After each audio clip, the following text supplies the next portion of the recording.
सुप्रभात।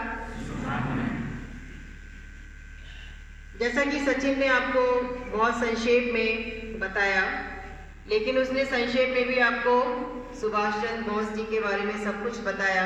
इतना आप सबको पता है, सभी बच्चे इस बारे में जानते हैं कि जब हम स्वतंत्रता संग्राम की बात करते हैं तो उसमें चुनिंदा लोगों का ही नाम सामने आता है। लेकिन जब हमारे देश ने स्वतंत्रता प्राप्त की, उसके पहले के कई वर्षों तक कई लोगों ने अपना बलिदान दिया। उसमें से कुछ लोगों का नाम इतिहास में है भी नहीं। तो जिन लोगों का नाम इतिहास में है, जिन्होंने जो आपके सामने इतिहास की किताबों में पढ़ाए जाते हैं, उन्हें आप याद करते हैं, उनकी जयंती मनाते हैं।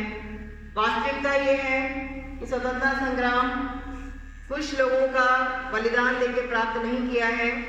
इसको प्राप्त करने के लिए हमारे देश में कई लोगों ने अपना बलिदान दिया है, शहीद हुए हैं।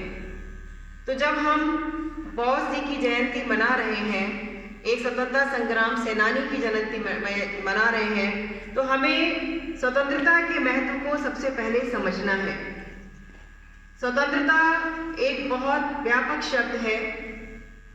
आप पूरी तरह से स्वतंत्र हैं।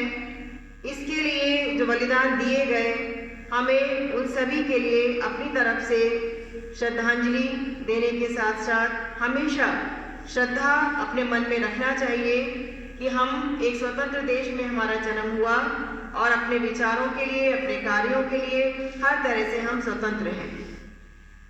बार बार हम लोग एकत्रित होकर जयंती पर्व इसीलिए मनाते हैं। मैं बार बार आपसे यही कहती हूँ कि उसका उद्देश्य यही है कि हम भी उनसे कुछ शिक्षा प्राप्त कर सकें और अपने जीवन को सार्थक कर सकें।